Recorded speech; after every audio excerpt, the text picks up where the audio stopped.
Hello everyone, welcome back to my channel. Here Miss Poonam, and today I am here with some new questions of PGT Chemistry exam 2022. Friends, हम question number 111 तक के questions last videos में कर चुके हैं. Next questions हम करने जा रहे हैं question number 112. What will be the inert cell from following half cell reactions? यहाँ आपको दो रिएक्शंस दी गई हैं और उनके रिडक्शन पोटेंशियल आपको यहाँ मेंशन करके दिए गए हैं और नीचे ऑप्शंस दिए गए हैं. इनमें से आपको बताना है इनर्ट सेल क्या होगा इस रिएक्शन के लिए. तो सबसे पहले आपको इनर्ट निकालना है. तो इनर्ट सेल निकालने के दो वेज हैं हमारे पास.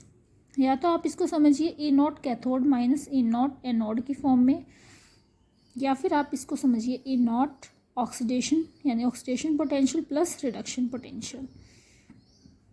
ऊपर वाला जस्ट आपको देखना है कौन सा रिएक्शन जो है कैथोड पे होगा और कौन सा एनोड पे होगा, और जस्ट उनके electrode potential as it is फॉर्मूले में पुट कर देने हैं. फॉर एग्जांपल, हमें पता है आयरन और जिंक.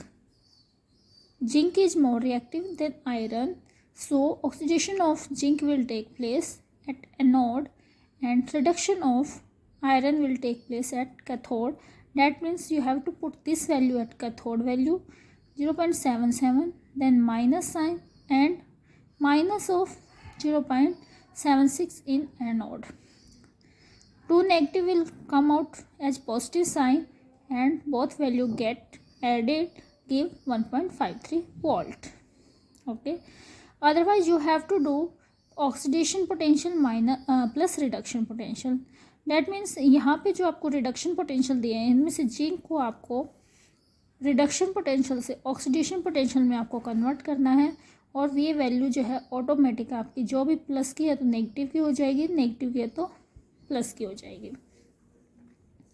ओके, पॉजिटिव की हो जाएगी. तो यहाँ पे हमें ऑलरेडी नेगेटिव वैल्यू दे रखी है तो पॉजिटिव हो जाएगी, और उस वैल्यू को मैं ऑक्सीडेशन वाली वैल्यू पे रखूँगी, प्लस रिडक्शन वाली जो वैल्यू उसको हम दोनों को ऐड करके क्या करेंगे, इनर्ट सेल निकालेंगे. दैट्स वाई हमारा option number 2 will be right answer. Okay, next question की तरफ चलते हैं. Question number 113. CH3C triple bond CH plus water in the presence of mercury ion and acid at 333 Kelvin converting into A. A in the reaction is, A इस reaction के अंदर क्या है?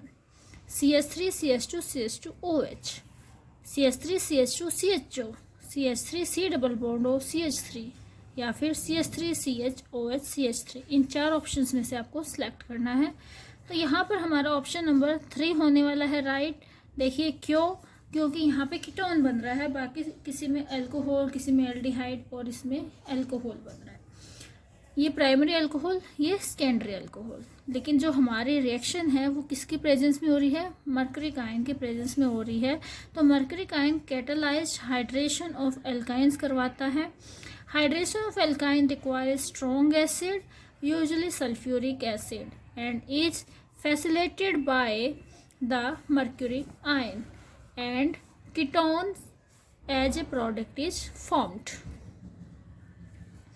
यहाँ पे ध्यान रखना है कि जब आप एल्काइन का हाइड्रेशन करवाएंगे तो आपको कीटोन मिलेंगे, और जब आप एल्कीन का हाइड्रेशन करवाएंगे तो आपको एल्कोहल्स मिलेंगे. फॉर एग्जाम्पल, प्रोपाइन का हाइड्रेशन अगर हम करवाते तो यहाँ पे हमें वाटर के साथ इसका हाइड्रेशन हुआ है. In the presence of mercury ion and H plus ion we will get ketone. Question number 114. The type of crystal system when axial distance A not equal to B which is not equal to C and axial angles alpha is equal to gamma is equal to 90 degree and beta should not be equal to 90 degree is, ये आपको बताना है ये conditions जो है कौन से crystal system की हैं, टेट्रागोनल, ट्राइक्लिनिक, ट्राइगोनल या मोनोक्लिनिक की. ये क्लास 12 का सॉलिड स्टेट का फर्स्ट चैप्टर है जिसके अंदर आपको ये कंडीशंस और ये क्रिस्टल लेटिस देखने को, क्रिस्टल सिस्टम देखने को मिलेंगे। तो यहाँ पे मैंने लिखा है, इसको याद करने की एक ट्रिक भी बनाई है कि आप सीक्वेंस से इसको थोड़ा सा लिख लीजिएगा इसी तरीके से। क्यूबिक या आइसोमेरिक जो है उसको क्यू, और टेट्रागोनल ट, ऑर्थोरोम्बिक और, मोनोक्लिनिक मो, ट्राइक्लिनिक टा, और हेक्सागोनल ही, और रोम्बोहेड्रल या ट्राइगोनल भी इसको हम बोलते हैं रो। तो यहाँ से क्यूट और मोटा हीरो, ये मैंने टेक्निक इसको लर्न करने की बनाई है। अगर आप इसी सीक्वेंस में इसको रिवाइज अप करेंगे तो यहाँ से आपको डायरेक्टली पता चल जाएगा कि आपकी वो कंडीशंस जो है जो सेटिस्फाई नहीं कर रही हैं वो बाकी सब हो जाएंगे, और जो सेटिस्फाई कर रही है वो मोनोक्लिनिक की है कि ए बी सी इक्वल नहीं है, अल्फा गामा 90 है बट बीटा 90 नहीं है। तो ये हमारा ऑप्शन नंबर 4 यानी मोनोक्लिनिक हमारा यहाँ पे राइट ऑप्शन हो जाएगा।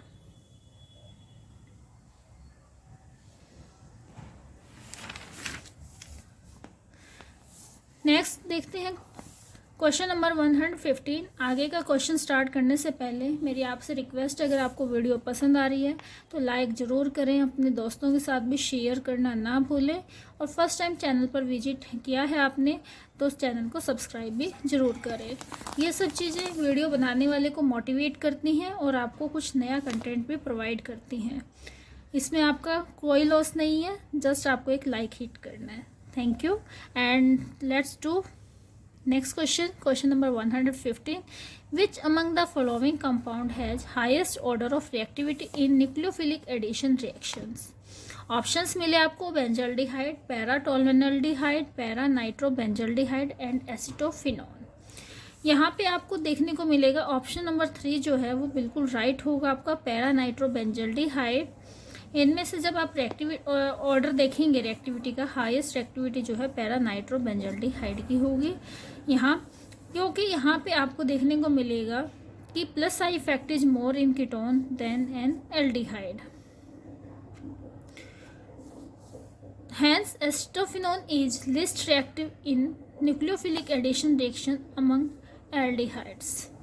ओके, तो एस्ट्रोफिनोन जो है वो लिस्ट रिएक्टिव होगा क्योंकि प्लस आई इफेक्ट जो है वो कीटोन्स के अंदर सबसे ज़्यादा होता है, इलेक्ट्रॉन को विड्रॉ करने का इफेक्ट, एंड इंडक्टिव इफेक्ट हम जिसको कहते हैं plus I inductive effect then an aldehyde. आगे, the plus I effect is highest in the paratolualdehyde because of the presence of the electron donating CH3 group, and lowest in para nitrobenzaldehyde because of the presence of electron withdrawing nitro group।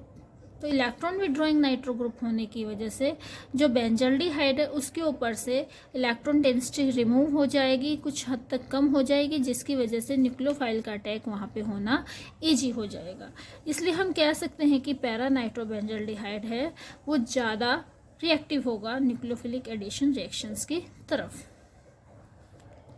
इसलिए increasing order जो होगा इसका एस्टोफिनोन सबसे कम, फिर पैराटोल्वेनल्डिहाइड, फिर benzaldehyde and सबसे ज़्यादा होगा पैरा नाइट्रोबेंजल्डिहाइड का। ओके गाइड्स, तो चलिए हम नेक्स्ट क्वेश्चन की तरफ चलते हैं। यहाँ पे हमें दिया गया है क्वेश्चन नंबर 116 जो कि बहुत ही इजी टाइप का क्वेश्चन है कि Wilson disease causes accumulation of which metal in the liver, kidney and brain. कि विल्सन नाम की जो बीमारी है उसके अंदर किडनी, ब्रेन और लीवर के अंदर कौन सा मेटल डिपॉजिट हो जाता है। यू मीन्स से यहाँ पे ये पूछना चाह रहा है कि ये बीमारी किस मेटल के डिपोजिशन की वजह से होती है। तो यहाँ पे हम कहेंगे गाइस कि जो कॉपर मेटल होता है अगर वो ज़रूरत से ज़्यादा हमारे ब्रेन में, किडनी में या लीवर में डिपॉजिट हो जाता है तो उसकी वजह से हो जाती है विल्सन डिजीज। तो कॉपर कॉजेज विल्सन डिजीज और रेयर इनहेरिटेड डिजीज। ये इनहेरिटेड डिजीज भी है लेकिन ये रेयरली पाई जाती है, बहुत ज़्यादा कॉमन नहीं है। नेक्स्ट चलते हैं question number 117। The EMF of the cell cadmium to cadmium chloride 5H2O saturated saltbridge AgCl solid Ag is 0.7 volt at 25 degrees Celsius. The free energy change for it is, इसके लिए आपका free energy change क्या होगा। Options हमें given थे exam में तो यहाँ हमें जस्ट डेल्टा जी कैलकुलेट करना था by applying formula -NFE0। Okay, यहाँ पे अब जो ये रिएक्शन हो रही थी इसके लिए हमें देखना था कितने इलेक्ट्रॉन्स का ट्रांसफ़र हो रहा है। जब आप इसकी बैलेंस्ड केमिकल इक्वेशन देखेंगे, cadmium solid plus 2AgCl converting into 2Ag plus cadmium plus 2, यहाँ पे 2 क्लोरीन आयन जो हो रिमूव हो रहे हैं, कैडमियम क्लोराइड बनेगा I मीन टू से यहाँ पे एक्वा सोल्यूशन के अंदर, और यहाँ पे क्या होगा, 2 इलेक्ट्रॉन्स का एक्सचेंज हो रहा है विद इन 2 एलिमेंट्स और आयंस। ओके, तो n की वैल्यू क्या हो गई हमारी 2। फ्राडे कांस्टेंट हमें पता होता है कितना है 96485, समटाइम 96500 भी हम इसको ले लेते हैं, और इनटू में हमें EMF दिया है 0.7 volt. We have to calculate all these value and after that we will get -135.1 kg। तो गाइज यहाँ पे ऑप्शन नंबर हमारा 2 राइट हो जाएगा। आगे चलते हैं क्वेश्चन नंबर 118 की तरफ। The product of the following reaction is CH3CH2CH2COOH in the presence of chlorine and red phosphorus, और साथ में हमने रखना है वाटर। तो यहाँ पे ऑप्शंस हमें गिवन थे 2 chlorobutanoic acid, 3 chlorobutanoic acid, 4 chlorobutanoic acid and butanoyl chloride. तो गाइज यहाँ पे हमारा ऑप्शन नंबर 1 जो था वो बिल्कुल राइट था। कैसे राइट था, चलिए इसका एक्सप्लेनेशन देखते हैं। CH3CH2CH2COOH in the presence of chlorine and red phosphorus, यहाँ पे हमें एक मिलेगा क्या फर्स्ट कार्बन एटम के ऊपर, या आप कह सकते हैं कि अगर हम कार्बोक्सिलिक एसिड वाला भी कंसिडर करें तो सेकेंड कार्बन के ऊपर हमें हेलोजन मिल जाएगा। अल्फा हेलो प्रोडक्ट हमें यहाँ पे मिलने वाला है। अल्फा हेलो प्रोडक्ट, और ये स्पेशल टाइप की रिएक्शन है जिसका नाम है हेल-वोल्हार्ड-जीलेंक्सी। हेल-वोल्हार्ड-जीलेंक्सी रिएक्शन, और इसमें प्राइमरी एसिड जो है वो अल्फा हेलो एस्टिक एसिड हमें प्रोवाइड करता है in the presence of halogen and red phosphorus. जो भी हेलोजन आपको चाहिए उसी टाइप का आपने हेलोजन, या ब्रोमीन चाहिए तो ब्रोमीन ले लेंगे, क्लोरीन चाहिए तो क्लोरीन ले लेंगे, और प्राइमरी एसिड लेंगे आप, प्राइमरी एसिड लेके उसको कन्वर्ट कर लेंगे अल्फा हेलो एसिड में इन the presence of red phosphorus. Special type of name reaction. Okay, तो चलिए आगे नेक्स्ट क्वेश्चन की तरफ हम चलते हैं। Question number 119, and in this type of question यहाँ पे हमें दिया गया था enzyme plus substrate converting into enzyme substrate intermediate, and जो रिएक्शन रेट है ऊपर के लिए के है, और यहाँ से बैकवर्ड में जब जाएगा के ए डैश होगी, और एंजाइम सबस्ट्रेट प्रोडक्ट में कन्वर्ट होगा तो रिएक्शन रेट होगा k B. First step is slow step and second step is the fast step. तो यहाँ पे what is the concentration of enzyme substrate complex by applying steady state approximation. Steady state approximation लगाना था और enzyme की state निकालनी थी।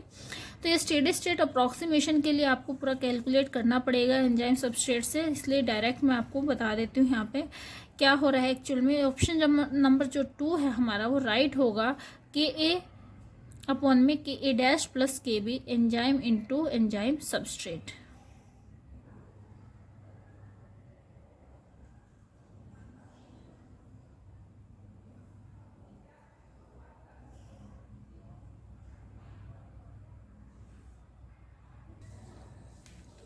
यहाँ पे आपको ऑप्शन नंबर 2 और 3 बिल्कुल एक जैसे दिखाई दे रहे होंगे, बट यहाँ पे एक कॉमन चीज़ जो आपको नोट करनी है वो ये है कि जो आपका कंसंट्रेशन है वो सिर्फ एंजाइम और सबस्ट्रेट का है, आपके रिएक्शन कांस्टेंट का कंसंट्रेशन नहीं लेना है आपने, यानी कि यहाँ पे पैरेंथेसिस यूज होंगे और यहाँ पे कंसंट्रेशन वाली ब्रैकेट्स यूज आपने करनी है। जबकि इस ऑप्शन नंबर 3 में यहाँ भी आपकी इस तरीके का कंसंट्रेशन टर्म वाला ब्रैकेट यूज किया गया है और एंजाइम सबस्ट्रेट पर भी, इसलिए ऑप्शन नंबर 3 हमारा रॉन्ग हो जाएगा और ऑप्शन नंबर 2 हमारा राइट होगा। इसको कैलकुलेट करने के लिए पूरा यहाँ पे एक डिस्क्रिप्शन चाहिए होता है, तो अगर गाइस मैं ये करवाऊंगी भी तो वीडियो बहुत लंबा हो जाएगा, इसलिए मैं आपको ये दिखा देती हूँ। आप यहाँ से इसको चेकआउट कर सकते हैं, जिसको भी पढ़ना है वीडियो को पॉज करके। इस तरीके से यहाँ पे ये ग्राफ चलता है इसके लिए, और इस ग्राफ के बाद आपको लास्ट में यहाँ पे देखना है कि नीचे इस तरीके का ये चीज़ होती है और यहाँ से एंजाइम सबस्ट्रेट की कंसंट्रेशन हम कैलकुलेट कर सकते हैं। नेक्स्ट चलते हैं क्वेश्चन नंबर 120 की तरफ। Excess of which ion in drinking water cause blue baby syndrome. पीने के पानी में कौन सा आयन सबसे ज़्यादा मात्रा में हो जाने पर ब्लू बेबी सिंड्रोम हो जाता है। तो ये भी आपका एनवायरमेंटल से क्वेश्चन है, एनवायरमेंटल की जो चैप्टर है हमारे केमिस्ट्री के अंदर, वहाँ से ऑप्शन नंबर 2 हमारा राइट हो जाता है। और ये एवरी ईयर रिपीटेड क्वेश्चन होते हैं, 3-4 क्वेश्चन जो डिजीज से रिलेटेड होता है, किसका कंसंट्रेशन कौन सी बीमारी को कॉज करेगा। और गाइज इससे पहले भी जो मैंने वीडियोज बनाई हैं लास्ट ईयर पेपर से, उनको भी करके बच्चों के, बहुत सारे बच्चों के पीजीटी एग्ज़ाम क्वालिफाई हुए हैं। इसलिए मैं सिर्फ यही आपको कहूँगी कि आप लास्ट ईयर पेपर का सोल्यूशन ज़रूर करके जाइए। बहुत सारे एग्ज़ाम में क्वेश्चंस रिपीटेड होते हैं लास्ट ईयर पेपर से। और ये पेपर जो 2022 का हुआ है, इसमें तो आप गाइज यकीन नहीं मानेंगे कितने ज़्यादा क्वेश्चन पिछले एग्ज़ाम से रिपीटेड हैं। मैक्सिमम क्वेश्चन रिपीटेड हैं यहाँ पे। तो आप प्रीवियस ईयर जरूर करके जाए, चाहे टीजीटी का है चाहे पीजीटी का है। लक बाय चांस अगर आपको वही क्वेश्चन एज इट इज मिलता है तो उनके आंसर भी इवन चेंज नहीं होते हैं। तो यहाँ पे चलिए हम देखते हैं अपने क्वेश्चन की तरफ कि ब्लू बेबी सिंड्रोम जो है किसकी वजह से कॉज होता है। नाइट्रेट आयन की वजह से कॉज होता है। Greater amount of nitrate ion consumed by an infant due to which oxygen can not be carried out.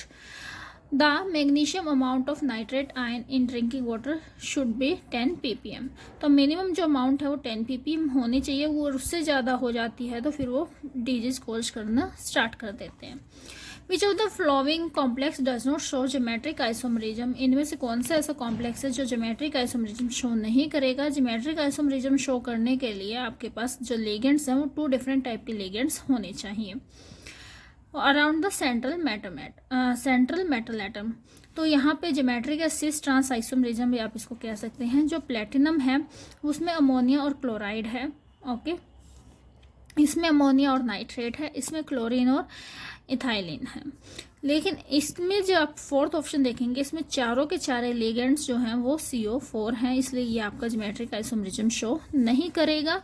Next question की तरफ चलते हैं। Kaolinite is an ore of which metal. Kaolinite जो है वो कौन से मेटल का ओर है। तो गाइस ये आपको पता होना चाहिए कि जो मेटल्स हैं उनके डिफरेंट ओर होते हैं।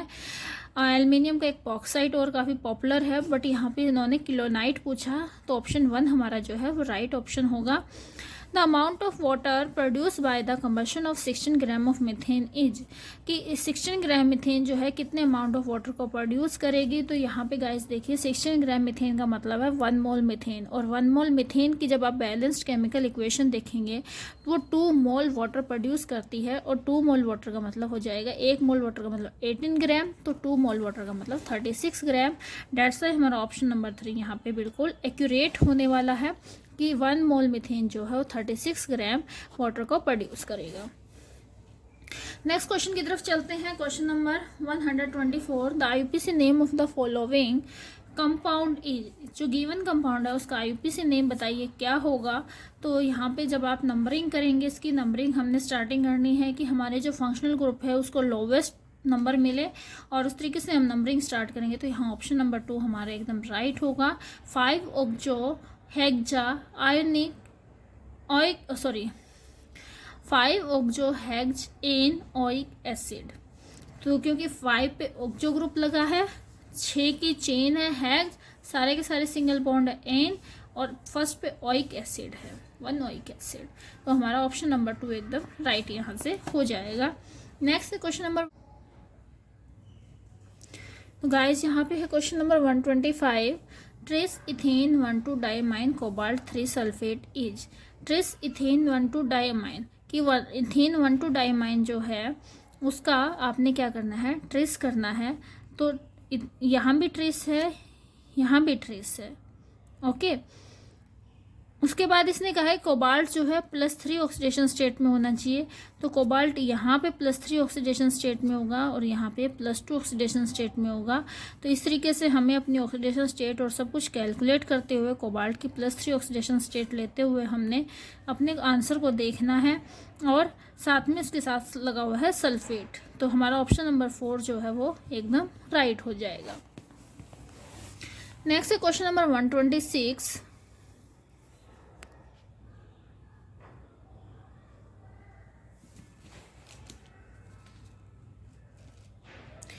The correct order of energy of 2s orbital of following is. आपने कौन से ऑर्बिटल की एनर्जी को कंपेयर करना है? 2s ऑर्बिटल की, ना कि लास्ट शेल की या किसी और ऑर्बिटल की. सिर्फ और सिर्फ हमने देखने हैं 2s ऑर्बिटल सब के अंदर. तो जो हमारा ऑप्शन 1 है यहाँ पे राइट हो जाएगा. Hydrogen, lithium, sodium, potassium. जो करेक्ट ऑर्डर है कि सबसे हाईएस्ट 2s ऑर्बिटल की एनर्जी किसकी होगी? वो हाइड्रोजन की होगी. लिथियम की उससे कम, सोडियम की उससे भी कम और पोटाशियम की उससे भी कम होगी. क्यों होगी? क्योंकि देखिए जैसे जैसे हम डाउन द ग्रुप जाएंगे there is increase in number of shell. सबको पता है कि डाउन द ग्रुप जाने पर नंबर ऑफ शेल जो है हमारे ऑर्बिटल की वैल्यू बढ़ती जाती है.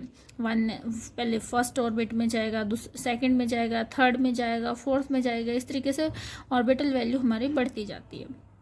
There is so size of atom increase and energy of 2s orbital decrease. Shell का आपका जो साइज है एटम का वो बढ़ जाएगा. नंबर ऑफ शेल बढ़ने से एटम का साइज बढ़ जाएगा. पोटाशियम जो है बिगर साइज का होगा, सोडियम उससे छोटा, लिथियम उससे भी छोटा और हाइड्रोजन उससे भी छोटे साइज का होगा. एंड इसीलिए energy of 2s orbital decreases. क्यों डिक्रीज हो जाएगी? क्योंकि देखिए जो 2s ऑर्बिटल है उसके लिए जेड अट्रैक्शन जो है, इफेक्टिव जेड अट्रैक्शन, वो बढ़ जाएगी और अट्रैक्शन बढ़ने से एनर्जी डिक्रीज हो जाएगी.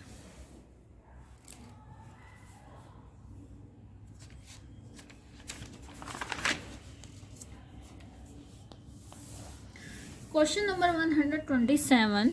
If the equilibrium constant for the reaction H2 plus I2 converting into 2HI is Kc, then at same temperature what will be the equilibrium constant for the reaction?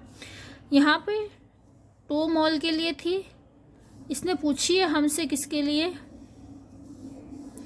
1 मोल के लिए given है, 2 मोल के लिए पूछी है. तो जब आप है ना 2 मोल के लिए करेंगे तो आप उसका क्या कर देंगे? स्क्वायर कर देंगे. 1 मोल के लिए करेंगे तो रूट आ जाएगा.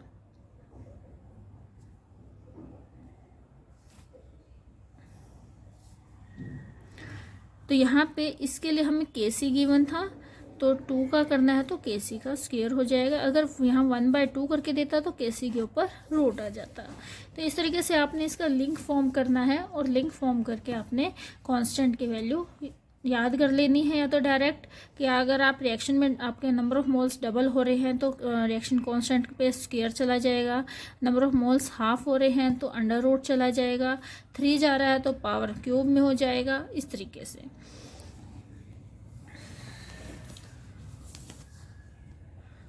Next question, the outer electronic configuration of Nb is.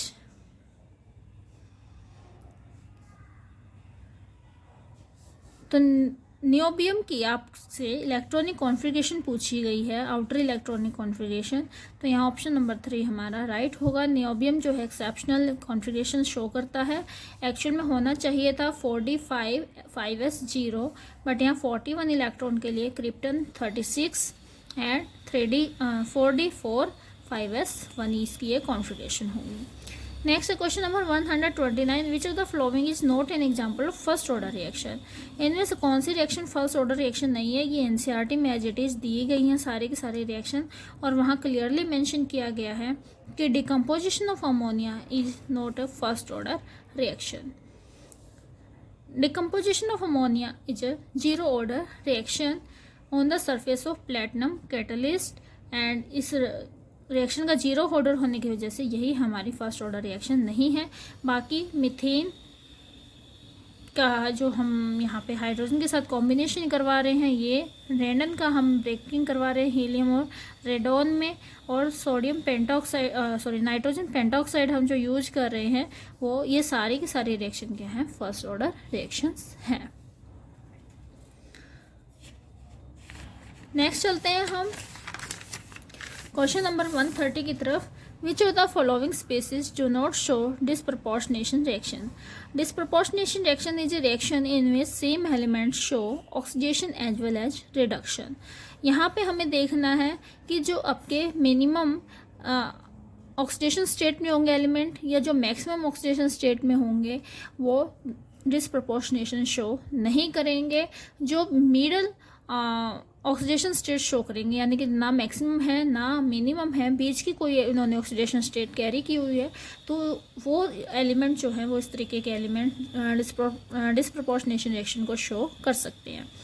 तो यहाँ हम देख पा रहे हैं कि जो हमारा ClO नेगेटिव है फर्स्ट वाला एलिमेंट, इसमें इसकी ऑक्सीडेशन स्टेट +1 है, ClO2 माइनस में +3 है, ClO3 नेगेटिव में ऑक्सीडेशन स्टेट +5 है एंड ClO4 में +7 है। तो इसने हमसे पूछा है कि डू नॉट शो, कि कौन सा शो नहीं करेगा। तो क्लोरीन जब +7 में मैक्सिमम ऑक्सीडेशन स्टेट में है तो अपना डिसप्रपोर्शनेटिंग का बिहेवियर शो नहीं करेगा, बाकी के तीनों के एलिमेंट अपना बिहेवियर इस तरीके का शो करेंगे। तो ऑप्शन नंबर 4 हमारा यहाँ पे राइट हो जाएगा। नेक्स्ट है question number 131। The standard molar enthalpy of formation at 298 kelvin is not 0 for which of the following substance?